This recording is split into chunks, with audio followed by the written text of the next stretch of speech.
지난주에 우리가 성령 충만한 삶에 대해서 우리가 살펴봤습니다. 술 취하지 말라 이는 방탕한 것이니 오직 성령의 충만을 받으라라고 이제 말씀하셨습니다. 성령 충만한 삶이라는 것은 다른 것이 아니고 예수 그리스도의 말씀이 우리 안에 풍성히 넘치도록 차고 넘치도록 거하는 것, 그것이 성령 충만입니다. 뿐만 아니고 성령 충만은 세 가지를 제가 말씀드렸는데, 기뻐함으로 하나님께 찬송하는 것, 성령 충만한 사람들이 하는 것입니다. 그리고 또 감사하는 것, 하나님께 늘 감사하는 삶은 그거는 성령 충만하지 못하면 하지 못하는 일들입니다. 그리고 또 한 가지는 그리스도를 경외함으로 피차 복종하라, 복종하는 일입니다. 그렇게 복종하는 사람이, 그리고 그렇게 감사하는 사람이, 그렇게 기뻐하고 찬송하는 삶이 곧 성령 충만한 삶입니다. 잊지 마시기 바랍니다. 그렇게 하는 겁니다. 성령 충만은 그렇게 하는 겁니다. 오늘 이제 말씀은 어떻게 서로 피차 복종하는가에 관한 말씀입니다. 그 첫 부분인데, 우리가 서로 피차 복종하는 삶을 사는 것은 첫 번째 나오는 것이 아내에 관한 얘기입니다. 아내가 남편에게 어떻게 할 것인가, 복종하는 삶을 사는 것이고, 두 번째 나오는 것이 남편은 아내에게 어떻게 피차 복종할까, 어떻게 하는 겁니까? 사랑하는 겁니다. 그 방법이 사랑하는 겁니다. 그리고 계속해서 자녀들이 부모에게, 부모가 자녀들에게, 종이 상전에게, 상전이 종에게 피차 복종하는 일에 대해서 기록하고 있습니다. 기억하십시오. 그게 성령 충만한 삶입니다. 성령 충만한 삶은 다른 것이 아니고 이렇게 성령의 열매를 맺어가는 것, 그게 성령 충만한 삶입니다. 처음 언급하는 것이 부부 간의 관계입니다. 그렇죠? 그리고 다음에 부모와 자식 간의 관계, 그리고 종과 상전과의 관계, 지금으로 말하자면은 고용주와 피고용자의 관계, 상급자와 하급자의 관계, 이렇게 이제 가장 밀접한 부부 관계가 가장 밀접하지 않습니까? 거기서부터 조금씩 확대해서 성령 충만한 삶이라는 것이 어떤 것인지 우리에게 말씀하고 계신 겁니다. 물론 이제 이 자리에 아직 결혼을 하지 않으신 분도 계시고 또 혼자 계시는 분도 계시지만, 만약 우리가 결혼을 했다면 생각해 보십시오. 우리 일생을 두고 볼 때 가장 큰 부분을 차지하고 가장 중요한 삶을 차지하는 것은 역시 부부 간의 관계입니다. 그게 제일 중요합니다. 얼마나 많은 시간을 보낼까요? 우리가 이 세상을 뜰 때까지 거기서 승리하셔야 됩니다. 거기서 성령 충만한 삶을 사셔야 됩니다. 물론 이제 결혼 이후에는, 어릴 때는 부모와 자식 간의 삶이죠. 그리고 결혼을 하고 나서 조금 지나면 또 아이가 생기면 또 다른 부모와 자식 간의 삶을 살아가는데, 그것도 굉장히 중요합니다. 그런데 제일 우리에게 가장 소중하고 중요한 삶은 아내가 남편에게, 남편이 아내에게 하는 일들입니다. 여러분 어떻게 하십니까? 제일 중요한 일입니다. 그리고 사실 그 핵심 중에 핵심이 오늘 본문의 21절부터 33절까지 이것만 하시면 됩니다. 21절부터 33절에 나오는 남편이 아내에게 어떻게 할 것인가, 아내가 남편에게 어떻게 할 것인가, 이게 핵심 중에 핵심입니다. 그래서 귀 기울여서 하나님이 원하시는 것이 뭔지 보시기 바랍니다. 하나님께서 저와 여러분에게 원하시는 것은 다른 것이 아니고 이런 삶입니다. 하나님께서는, 여러분에게는 어떤 하나님이십니까? 그 하나님은 우리의 아버지가 되시고, 무서운 아버지가 아니고 너무나 나를 사랑하시고 나를 아끼시고 내가 좋은 삶을 살기를 원하시는, 아름다운 삶을 살기를 원하시는 하나님이십니다. 우리를, 그래서 결혼 생활도 마찬가지입니다. 이렇게 막 힘들고 어려운 결혼 생활을 하나님께서 원하시는 것이 아니고, 하나님께서는 아름답고 행복한 결혼 생활을 원하십니다. 오늘 첫 번째, 아내는 그래서 어떻게 할 것인가, 아내의 역할은, 부부간에 있어서 아내의 역할은 무엇인가 하는 것을 보도록 하겠습니다. 아름답고 행복한 삶을 살기 위해서. 여러분, 제가 질문을 드리겠습니다. 대답 안 하셔도 되는데, 여러분 행복한 결혼 생활 하고 계십니까? 아멘. 아멘 아니십니까? 행복하셔야 됩니다. 그리고 키는 여기에 있습니다. 21절 말씀 보도록 하겠습니다. 21절 같이 읽을까요? 같이 읽겠습니다. 시작. 그리스도를 경외함으로 피차 복종하라. 피차 우리가 복종함에 대해서 먼저 말씀을 하고 있는데 이유를 달고 있습니다. 그 이유가 뭡니까? 그리스도를 경외하기 때문에 피차 복종하는 겁니다. 뒤에 보면은 이제 아내들이여 자기 남편에게 복종하라 이렇게 되어 있는데 그때도 그냥 복종하라고 하지 않고 뭐라고 합니까? 주께 하듯 주님께 하듯. 그리고 또 이제 뒤에 보면은 자녀들아 너희 부모에게 순종하라 그렇게 할 때도 그냥 하라고 하지 않고 주 안에서 순종하라 그렇게 얘기합니다. 그리고 종들에게 상전에게 순종하라 할 때도 똑같습니다. 뭐라고 합니까? 상전에게 순종하기를 그리스도께 하듯 하라 이렇게 합니다. 기본이 대전제가 뭔가 하면 순종에 서로 복종하는 일에 있어서 대전제는 그리스도를 경외함으로 내가 그리스도를 경외하니까 그리스도가 나를 지배하니까 그리스도의 말씀이 내 안에 계시기 때문에 내가 거기 순종하기 위해서 내가 예수 그리스도를 사랑하기 때문에 그의 말씀을 따르려고 너무나 사랑해서 그리스도를 경외하니까 그 말씀대로 살아보려고 피차 복종하는 겁니다.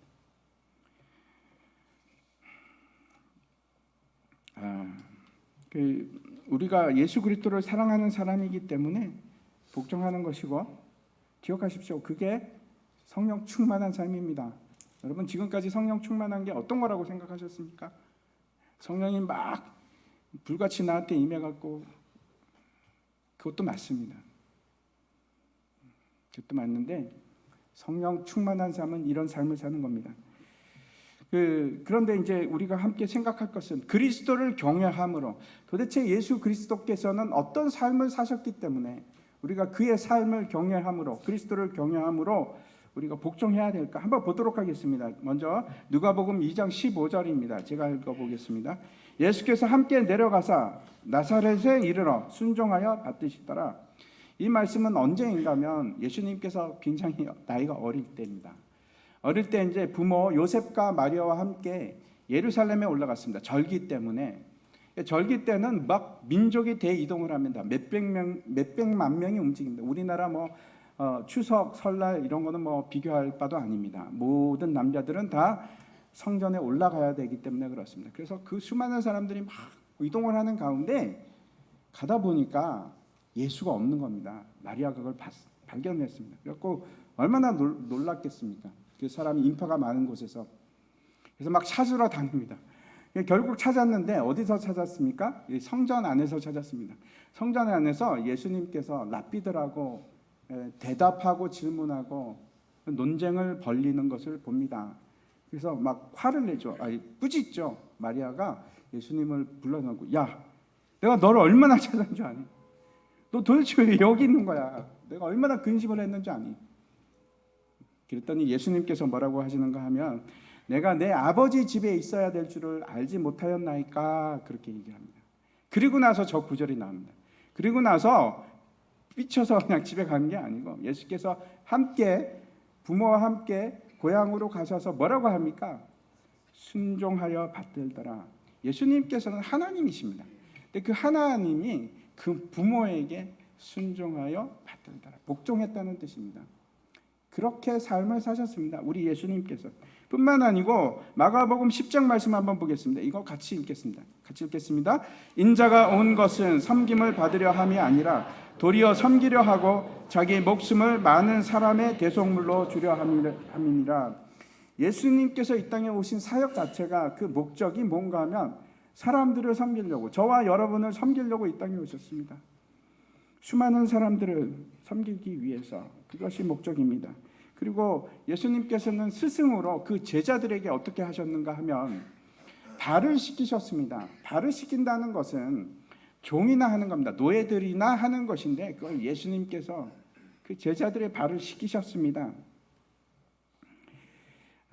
이제 좀 있으면 국회의원 선거를 할 텐데 이제 또 많은 후보자들이 그럴 겁니다. 나는 여러분의 종입니다. 국민의 종입니다. 이렇게 나올 겁니다. 근데 우리는 다른 사람을 섬기고 복종하려 하는 것은 정치적인 이유도 아니고, 우리는 사회적인 운동을 하려고 하는 것도 아니고, 내가 그렇게 함으로써 내가 높임을 받으려고 하는 것도 아니라, 그런 것이 아니라 예수 그리스도를 경외함으로 내가 어떻게 해서든지 예수 그리스도를 닮아가려고, 그래서 피차 복종하는 일을 하는 겁니다. 뿐만 아니라 예수님께서 어떤 식으로 복종하셨는지 또 한 구절만 보겠습니다. 빌립보서입니다. 빌립보서 우리가 잘 아는 구절인데, 그는 근본 하나님의 본체시나 하나님과 동등됨을 취할 것으로 여기지 아니하시고 오히려 자기를 비워 종의 형체를 가지사 사람들과 같이 되셨고 사람의 모양으로 나타나사 자기를 낮추시고 죽기까지 복종하셨으니 그 십자가에 죽으십니다. 기가 막힌 말씀을 하고 있습니다. 예수님께서는 복종을 하시는데 어디까지 복종을 하셨습니까? 죽기까지 복종을 하셨습니다. 그래서 예수님의 삶을 한마디로 요약해서 말씀드리면 예수님의 삶은 순종의 삶입니다. 순종하셨습니다. 그리고 우리에게 예수님을 경외함으로 우리도 똑같이 피차 복종하라, 이렇게 말씀하고 있는 겁니다. 다시 오늘 본문으로 돌아가서 22절 말씀 보면 같이 읽을까요? 같이 읽겠습니다. 아내들이여 자기 남편에게 복종하기를 주께 하듯 하라. 제가 오늘 말씀의 결론부터 말씀드리겠습니다. 아내에게 요구되는 가장 핵심되고 가장 중요한 역할과 해야 될 일은 남편에게 복종하는 일입니다. 좀 마음이 힘드시죠? 야, 무슨 지금 조선 시대도 아니고 무슨 남편에게 복종하라 그러느냐. 나는 그럴 생각이 별로 없는데, 우리 남편을 보시고 얘기하세요. 제가 목사님 같으면 복종하시겠어요? 그런 생각이 드시죠? 예수님은 우리 같은 사람에게 복종하셨어요. 나는 부부싸움을 한 번도 한 적이 없습니다, 이러신 분을 제가 만났습니다. 참 흔치 않은 일인데 저는 몇 번을 싸웠는지 잘 모르겠습니다. 대부분은 싸움을 합니다. 그렇죠? 여러분도 동의하시죠? 그럼 왜 싸울까요? 부부가 왜 싸울까요?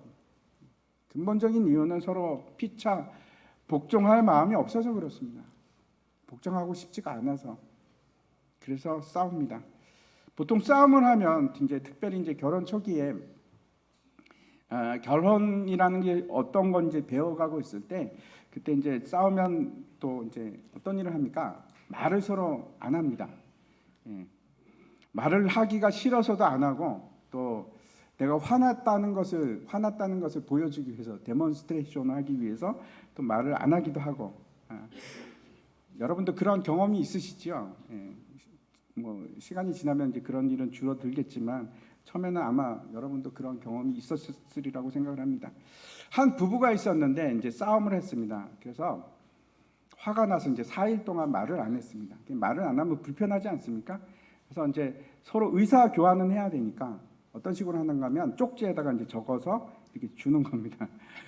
그리고 서로 대화를 하는데, 이를테면 내가 차를 써야 돼. 그러면은 오늘 나 차 쓸 거야. 이렇게 딱 적어갖고 주고 차 타고 가고.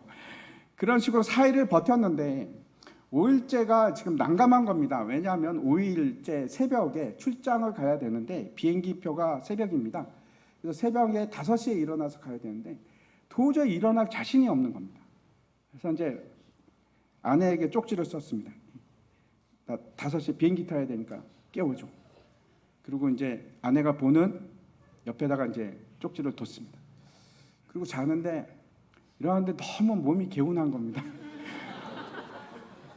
날씨도 벌써 환해졌고, 그래서 보니까 8시가 넘어서 화가 치밀기 시작하죠. 노발대발 화가 나서 아내를 찾아가서, 여보, 내가 5시에 깨우라고 했는데 이게 뭐야? 그랬더니 그 아내가 쪽지를 가리킵니다. 저거 보라고. 한번 보여주십시오. 쪽지로 썼습니다. 5시에 일어나요. 예, 저거는 이제 서로 섬기려는, 복종하려는 마음이 없어서 그런 겁니다. 그렇죠? 다시 22절 말씀을 보면 아내들이여 자기 남편에게 복종하기를 주께 하듯 하라. 우리가 사도 바울 당시에 그 문화를 잠깐만 이해했으면 좋겠는데, 당시에는 일단 여성이 할 수 있는 일이 극히 제한적입니다. 아무것도 할 수 없는 그런 사회입니다. 여자가 어떤 취급을 당했는가 하면, 일단 숫자를 셀 때 여자는 세지를 않습니다. 아이들도 안 세고. 왜 그런가? 아이들이나 여자들은 온전한 사람으로 치지를 않는 겁니다. 그래서 숫자가 빠집니다. 당연히 로마 시민권 이런 거 여자는 안 줍니다. 남자에게만 줍니다. 가치가 없어서. 여자는 그런 시민권을 줄 가치가 없어서. 그리고 여자는 어떤 대상인가 하면 노예와 같습니다. 그래서 남편이 마음대로 때릴 수도 있고 쫓아낼 수도 있고 이혼할 수도 있고, 그리고 심지어는 뭐 죽일 수도 있고, 그게 크게 문제가 안 되는 그런 상황입니다. 한마디로 여성의 권리가 뭐 바닥과 같은, 2000년 전에 로마 시대도 그랬습니다. 그런 상황인데, 그래도 그 중에 나은 나라가 있었는데 그 나라가 이스라엘입니다. 이스라엘 같은 경우에는 상대적으로 다른 나라에 비해서 여건이 높은 편이었습니다. 성경 때문에. 그럼에도 불구하고 이스라엘에도 어떤 상태였는가 하면, 그 바리새인들이 아침에 일어나면 3가지 기도를 반드시 한다고 합니다. 그 기도의 내용이 어떤 건가 하면, 하나님, 내가 여자로 태어나지 않게 하여 주셔서 감사하고, 하나님, 내가 이방인이 아니게 하심을 감사하고, 하나님, 제가 짐승으로 태어나지 않은 것을 감사하고, 이렇게 기도를 시작한다고 합니다. 무슨 뜻인지 아시겠죠? 짐승하고 이방인하고 여자는 같은 종류입니다. 같은 종류. 그런 취급을 받을 때입니다. 그런데 이거는, 오늘 이 말씀은 너무나 놀라운 일입니다. 사실은 그 당시의 상황으로 봐서, 그리고 지금도 사실은 놀라운 일입니다.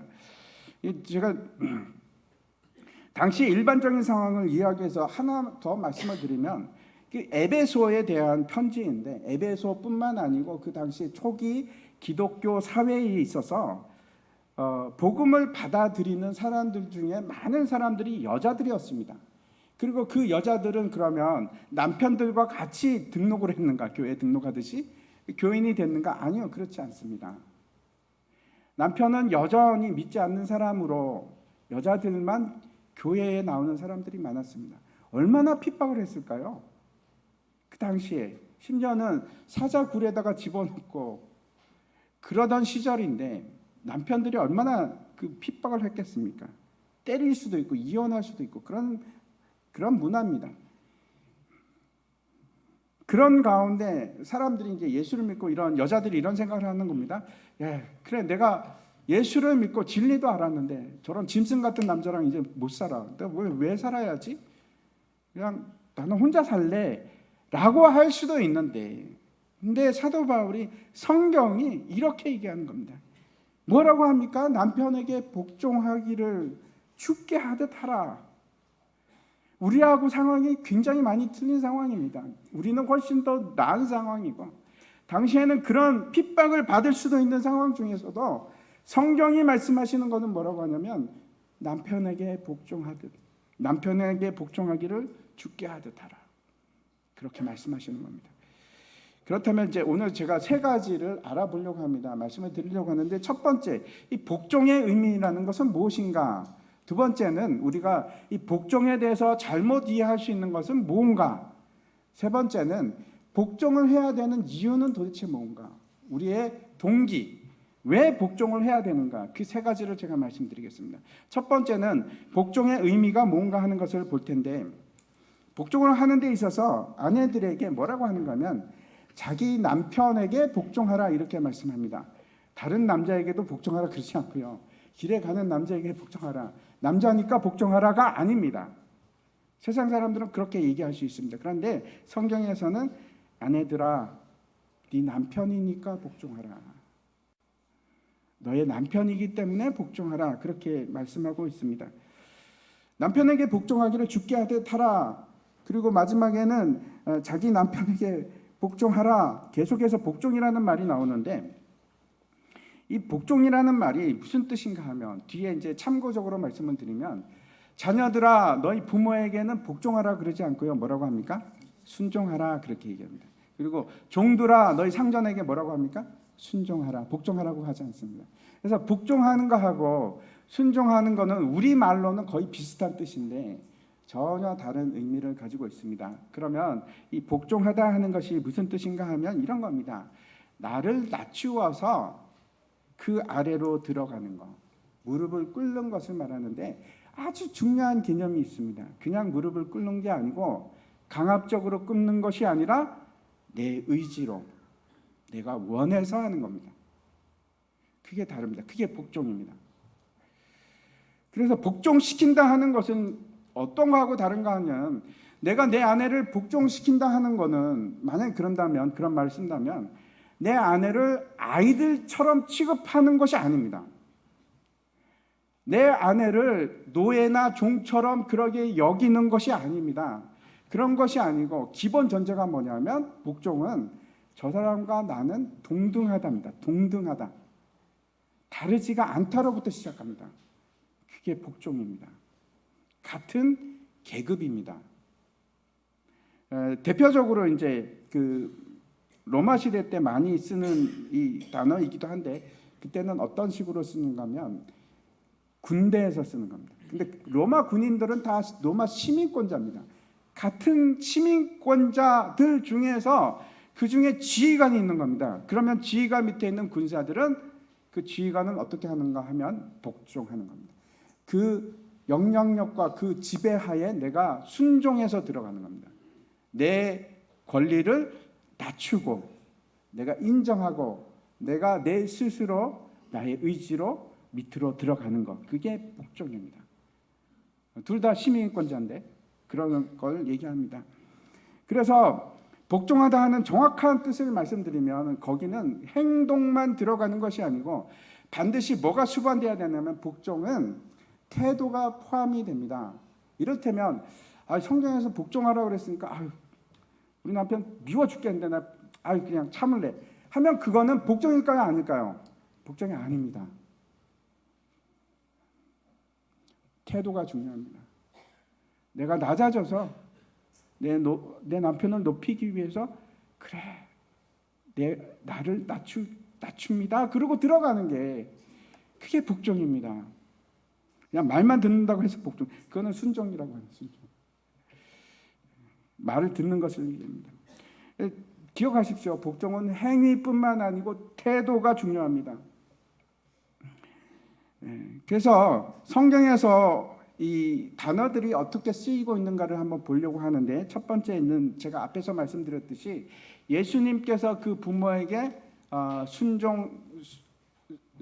순종하였더라, 그 나온 앞에서 제가 말씀드렸던 그것이 복종의 개념은 똑같은 단어를 쓰였습니다. 그 다음에 이제 두 번째 한번 보겠습니다. 누가복음 10장 17절 말씀인데, 주여 주의 이름이면 귀신들도 우리에게 항복하더이다, 이렇게 되어 있습니다. 이 귀신들이 예수님 앞에서 항복하는 거, 그러니까 이게 복종입니다. 완전히 내려놓는 것, 그것이 두 번째 복종의 의미이고, 세 번째 한번 더 찾아보겠습니다. 고린도전서 15장 28절인데, 아들 자신도 그때의 만물을 자기에게 복종하게 하신 이에게 복종하게 되리니 이는 하나님이 만유의 주로서 만유 안에 계시려 하심이라. 여기서 아주 중요한 얘기를 하고 있습니다. 복종의 관계에 대해서 어떻게 말씀하고 있습니까? 이 복종의 관계는 하나님과 예수 그리스도 사이의 관계로 얘기하고 있습니다. 여러분 어떻게 생각하십니까? 하나님이 셀까요? 예수님이 셀까요? 둘 중에 누가 더 세다고 생각하십니까? 아무래도 하나님이, 아버지 하나님이니까 더 세시겠죠. 하나님이 더 거룩하실까요? 예수님이 더 거룩하실까요? 하나님이 더 의로우실까요? 아니면 예수님이십니까? 어떻게 생각하십니까? 다른 속성에 대해서 누가 더 우월함을 가지고 계실까요? 하나님이 그러십니까? 아니요, 똑같습니다. 그렇지 않습니다. 앞에서도 우리가 봤듯이 예수님은 그는 근본 하나님의 본체시나 동등됨을 취할 것으로 여기지 아니하시고 종이 되셨습니다. 자기를 낮추셨습니다. 그래서 그 속성에 있어서, 그 권세에 있어서 하나님과 동일합니다. 하나입니다. 다르지가 않습니다. 하나님이 거룩한 것처럼 예수님도 거룩하시고, 하나님이 전능하신 것처럼 예수님도 전능하신 분이십니다. 그럼에도 불구하고 동등됨을 취할 것으로 여기지 않고 자기 자신을 낮추는 것, 그것이 복종입니다. 왜 낮추셨을까요? 구원을 이루기 위해서. 그게 복종의 의미입니다. 스스로 낮은 곳에 두는 것, 그게 복종입니다. 그래서 두 번째, 우리가 복종에 대해서 잘못 생각할 수 있는 것들이 있는데, 그걸 이제 보면은, 첫 번째는 우리가 잘못 생각할 수 있는 것 중에 하나는, 한 사람이 또 다른 한 사람에게 복종한다는 것은 그 사람이 아마도 덜 중요하기 때문일 거야 라고 생각할 수 있습니다. 그런데 그렇지 않습니다. 내가 남편에게 복종한다는 것은 내가 가치가 없거나 내가 덜 중요하기 때문에 복종하는 것이 절대로 아닙니다.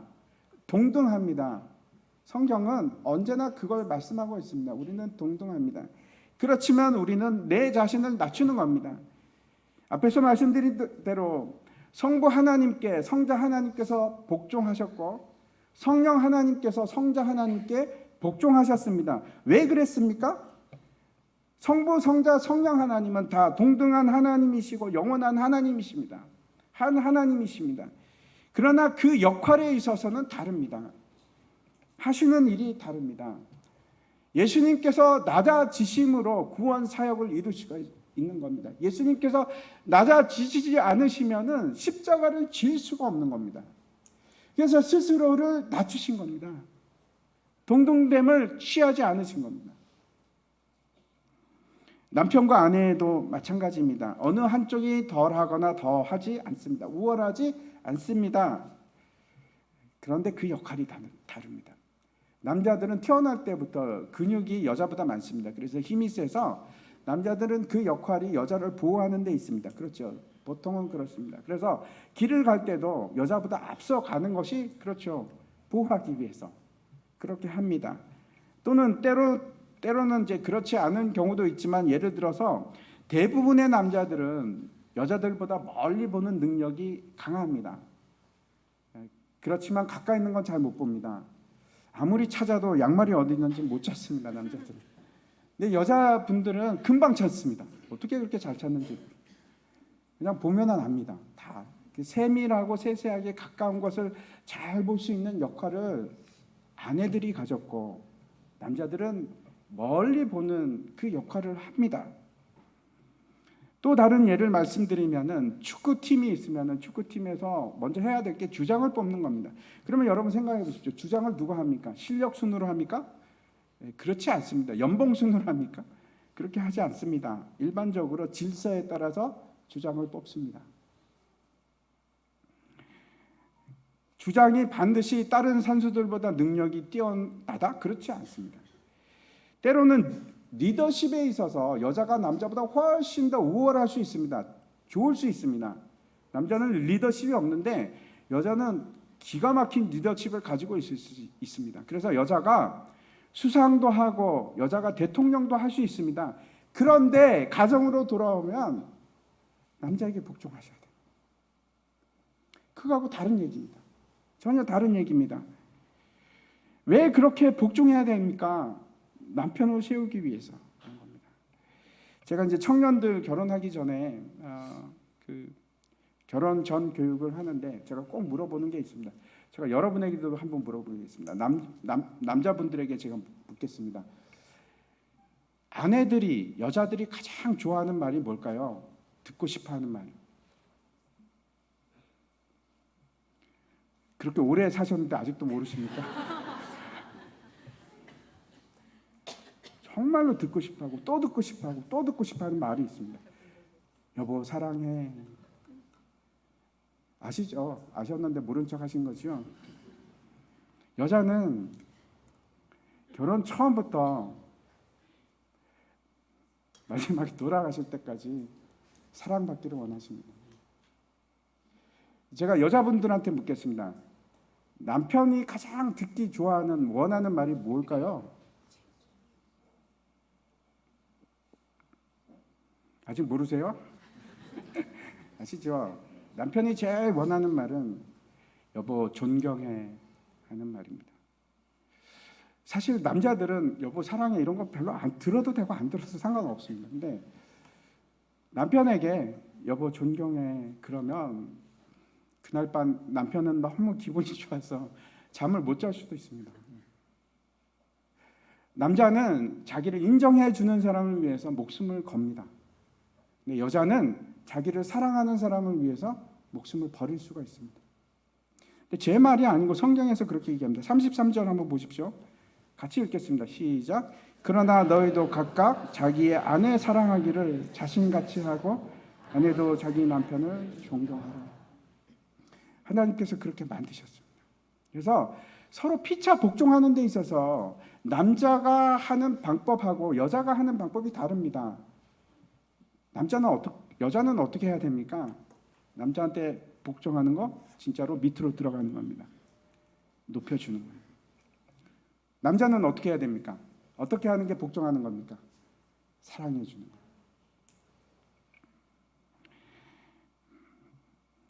거예요. 예수님께서 제자를 섬기시고 발을 씻기신 거는 제자가 너무 뛰어나서 그랬을까요? 야, 저 베드로 보니까 저놈 보통 놈이 아닐세. 저 발을 씻겨줘야지. 나중에 한 자리 할 것 같아서. 그래서 씻기셨습니까? 그럴 리가 있겠습니까? 예수님께서는 발을 씻기신 이유는 그 제자를 사랑하기 때문에, 그리고 그 제자의 발을 씻김으로 그가 앞으로 할 일들을, 섬기는 일을 감당하게 하기 위해서, 피차 복종하는 일을 감당하게 하기 위해서 그렇게 하신 것입니다. 본을 보이신 겁니다. 두 번째 우리가 오해하는 것이 있습니다. 그게 어떤 것인가 하면 여자만 복종해야 하는가? 아닙니다. 여자만 복종하는 거 아닙니다. 우리가 앞에서도 보았듯이 우리는 그리스도를 경외함으로 피차 복종한 명령을 받은 사람입니다. 남자는 여자에게 복종하셔야 되고 아내는 남편에게 복종하셔야 됩니다. 그런데 그 방법이 다릅니다. 방법이 다릅니다. 우리는 모든 상황 속에서 복종해야 되는데 국가에도 복종하셔야 됩니다. 그리고 직장에서도 상사에게 복종하십시오. 교회에서는 목회자에게 복종하시기를 제가 원합니다. 뿐만 아니고 남편은 아내에게 복종하십시오. 그리고 아내는 남편에게 복종하십시오. 심지어는 우리는 자녀들에게도 복종해야 합니다. 방법은 다르죠. 방법은 다르지만 복종해야 할 때가 있습니다. 우리가 언제나 상황 속에서 그런 도전을 받습니다. 그리스도를 경외함으로, 그리스도를 사랑하고 경외함으로 내가 복종할 것인가? 저 사람에게도 복종할 것인가? 그 도전을 계속 받으면서 살아갑니다. 성령 충만한 사람은 어떻게 합니까? 복종하십니다. 복종하십니다.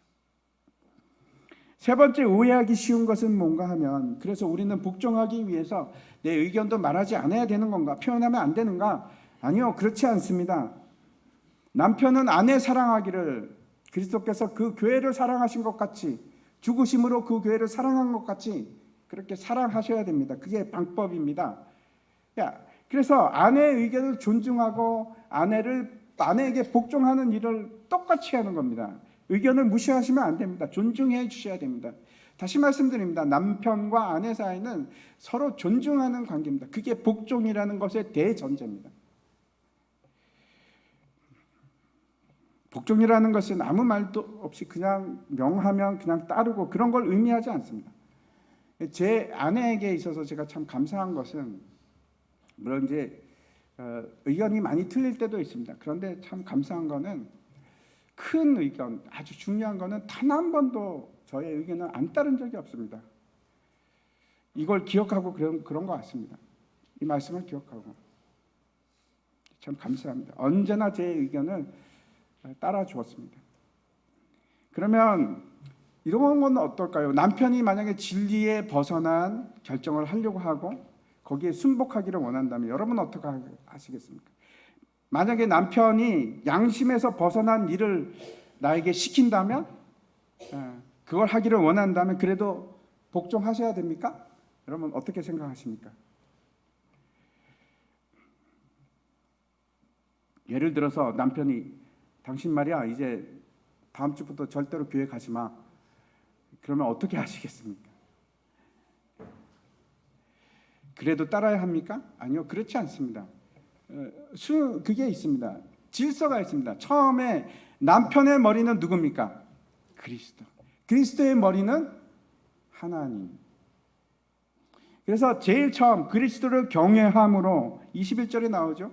그리스도를 경외함으로 복종하라 하는 말은, 피차 복종하라 하는 말은 처음 내가 가장 먼저 복종할 대상이 누굽니까? 하나님, 예수 그리스도. 거기를 복종하는 겁니다. 그리고 그 다음 순서가 누굽니까? 남편. 그래서 만약에 남편이 진리에서 벗어난다, 그거는 복종하시면 안 됩니다. 하나님께 먼저 복종하셔야 됩니다. 그게 순서입니다. 그렇지만 그래서 우리 목사님 그러는데 듣지 말래. 여보 나 안 해. 그러면 안 되시는 겁니다. 왜 그런가 하면 그거는 복종의 태도가 없어서 그런 겁니다. 거부하셔도 좋습니다. 진리에 벗어날 때는 거부하시는 겁니다. 근데 그 태도가 그렇게 하시면 안 됩니다. 복종하는 태도를 가지고 그렇게 하십시오. 지혜가 필요합니다.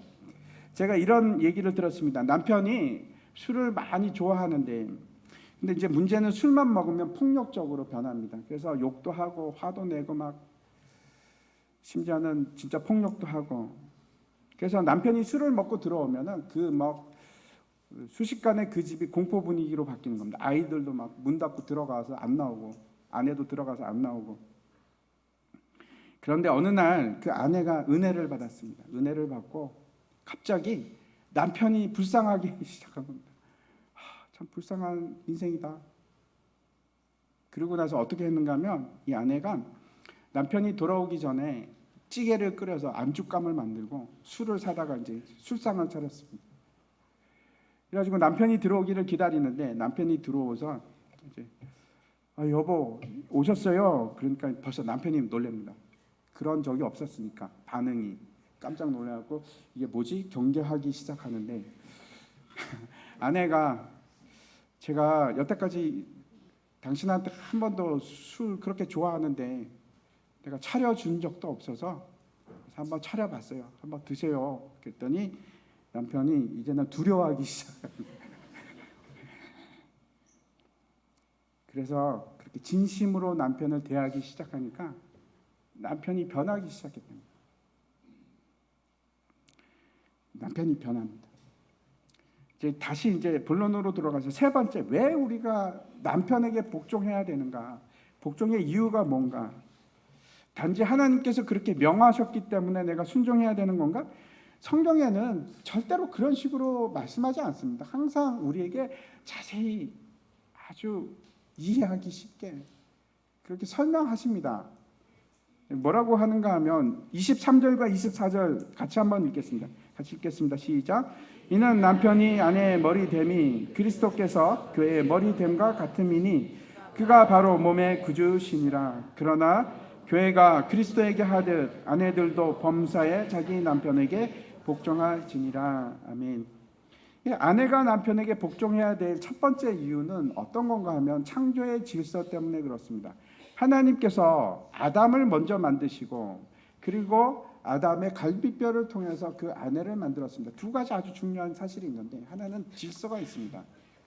그래서 남편의 머리는 그리스도요, 그리스도의 머리는 하나님이요. 그거 고린도전서 11장 3절에 나오는 말씀입니다. 그런 질서가 있을 뿐만 아니고 남편의 몸을 가지고 아내를 만들었습니다. 그래서 딴 몸이 아닙니다. 아담이 뭐라고 하는가 하면 이는 내 뼈 중에 뼈요 살 중에 살이라 그럽니다. 다른 지체가 아니고 한 몸입니다. 분리될 수 없습니다. 고린도전서 11장 3절 제가 다시 한번 읽어보겠습니다. 그러나 나는 너희가 알기를 원하노니 각 남자의 머리는 그리스도요 여자의 머리는 남자요 그리스도의 머리는 하나님이시라. 이게 두 번째 이유인데 앞에서 제가 말씀드렸듯이 그리스도는 본질상 하나님과 동등하십니다. 그런데 그럼에도 불구하고 그 사역은 다릅니다. 예수님께서 십자가를 지시기 위해서 자기 자신을 낮추신 것처럼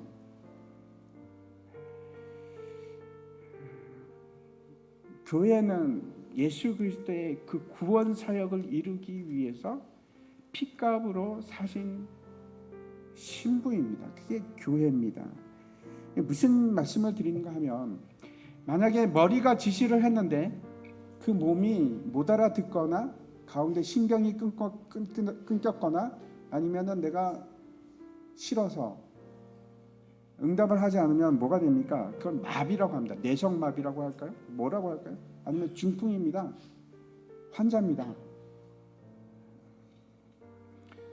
제가 이제 다음 시간에 말씀을 드리겠는데, 결혼은 결코 남자와 여자가 만나서 서로 사랑하기 때문에 행복하려고 하는 것이 결혼이 아닙니다. 그거는 세상 사람들이 얘기하는 것이고 성경은 그렇게 얘기하지 않습니다.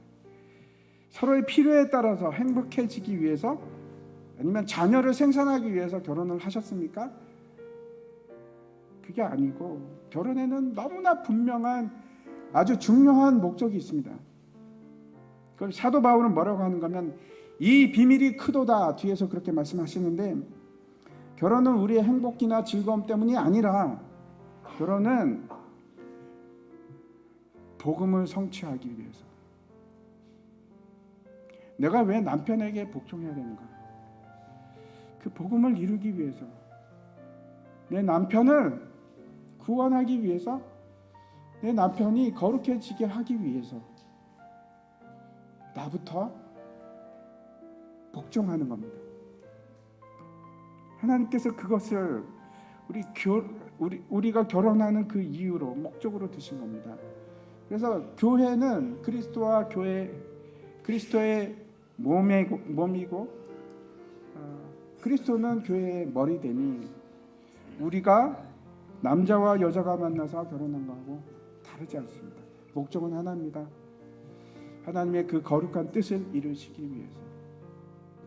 여러분이 희생하고 여러분이 낮아지지 않으면 어쩌면 여러분의 남편은 변하지 않을 수 있습니다.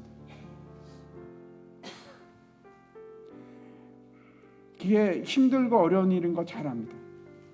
저도 벅찬 일인 거 너무나 잘 알고 있습니다. 근데 그 피차 복종하는 일을 통해서 하나님께서 놀라운 일을 이루시고, 그 피차 복종하는 일, 아내가 남편에게 복종하는 일을 통해서 여러분을 성령 충만케 하십니다. 뿐만 아니고 그 일을 통해서 남편을 바꿔 가십니다. 그 피차 복종하는 일이 하나님을 기쁘시게 하는 일, 그 피차 복종하는 일이 하나님께 영광을 돌리는 일, 그걸 하나님께 감사함으로 이제는 달라지십시오. 여러분의 마음으로 복음을 이루기 위해서, 하나님의 뜻을 이루기 위해서 낮추십시오. 여러분 자신을 낮추십시오. 그리고 복종하기 시작해 보시기 바랍니다. 그게 하나님의 뜻입니다. 다 함께 일어나셔서 같이